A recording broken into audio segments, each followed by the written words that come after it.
Hey, good evening. Tonight we're going to be talking about the difference between rules and wisdom. Difference between rules and wisdom. And welcome back to Everyday Talk 24/7. We're doing a Sunday edition, September 14th. I wasn't able to do one yesterday, but we'll get back on track doing it today and a regular one tomorrow. Looking at Proverbs 4. In verse 4, Proverbs 4 says this: My father taught me, take my words to heart. Follow my commands and you will live. If we interpret that as a rule, don't do this and you'll be okay. Do that and you'll be fine. Or, for example, a little bit later on in the chapter, we read this in verse 24. Avoid all perverse talk. Stay away from corrupt speech. So we're going to make a rule. You can't say any bad words. Only right talk. A rule. Do this or else. All right? How effective is that in stopping language that's not appropriate? Well, you know the answer to that better than I do. It's not very effective at all. Except maybe to produce some guilt or some disdain for the rule, because nobody can do that. So that's a rule. It's a man-made application to do something, if we're going to, in Christian circles, a man-made application to do something good. But if we don't follow God's direction, our attempts to do something good will wind up making things horribly worse.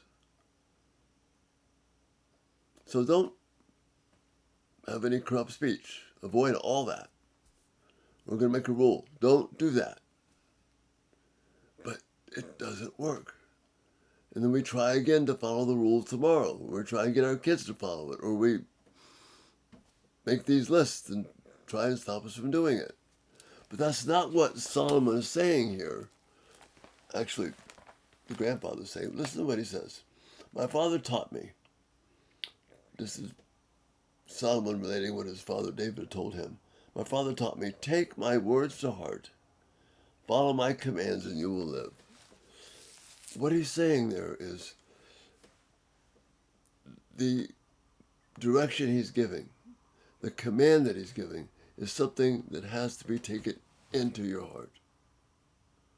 That's what produces life. Not following a rule that you can check it off. So, if we were to have a discussion about perverse speech and corrupt talk, bad language, it's not a matter of just stopping the language. It's a matter of who are you with? You're constantly with God. When you use language which is not building up, which is not at its root building constructive language, but you use language which is said the heat of the moment, what we call bad language, swear words, the like. When we use that, are we thinking about God? Not usually. Probably almost never. As a matter of fact, when people get really angry, they use God's name and a swear word, perverse word afterward to prove the point. But you see, that's not been taken to heart.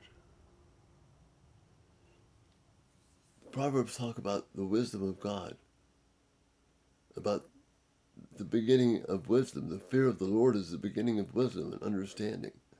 Understanding that I'm always conscious before God. Am I rooted in gratitude? Is my language going to be something which is going to honor the person that I'm talking to, even if they're being dishonorable to me? And I'm not honoring them because of their badness or their goodness. I'm honoring them because the Lord has told me to honor others.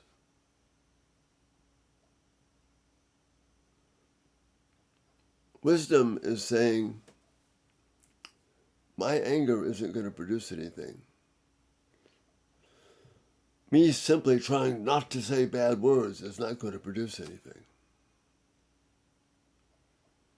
But a heart that gives itself the wisdom, because it's more valuable than anything else that I can desire or possess, as chapter 3 says.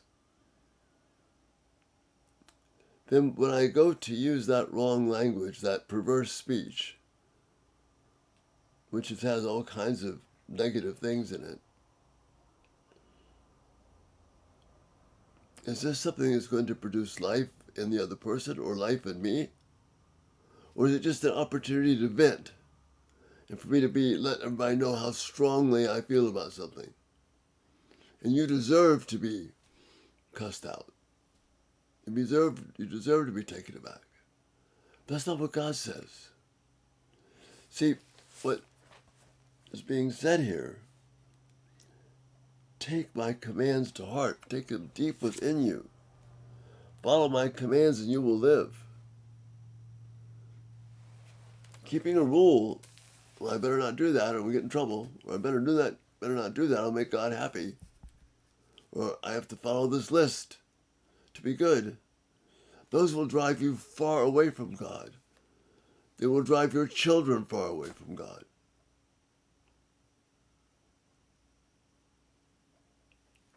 A rule is a man-made application to try and do something good. Wisdom is applying the truth of God to every corner of my life. Because I fear him, because I love him, because I want to honor him. I'm not a better person if I'm wise, but I am honoring God. But if I'm just following a rule, I want to tell, no, I can't say that because that's a rule. And you just bite your tongue and walk off. There's nothing to be gained by that. Nothing positive has happened. It may look like it, but it's not. You want to develop a love for people. You want to develop a love for God. You want to have compassion in your heart. You want to look at what the Proverbs teach us about valuing wisdom, about loving the things that are good and worthy, so that you speak gently to someone rather than harshly, because it brings healing. If you think about it that way, then you're starting to deploy wisdom. And instead of lashing out, instead of language, which is, as the Proverbs say, is perverse or corrupt, it's words that actually bring healing. Our expression of foul language is mostly to make us feel better or to let someone else have it. None of those things are biblical or helpful. They're not wise. They'll drive us far from God. Give me your thoughts and your feedback. This is so, so important. Wisdom. Something that flows from your heart.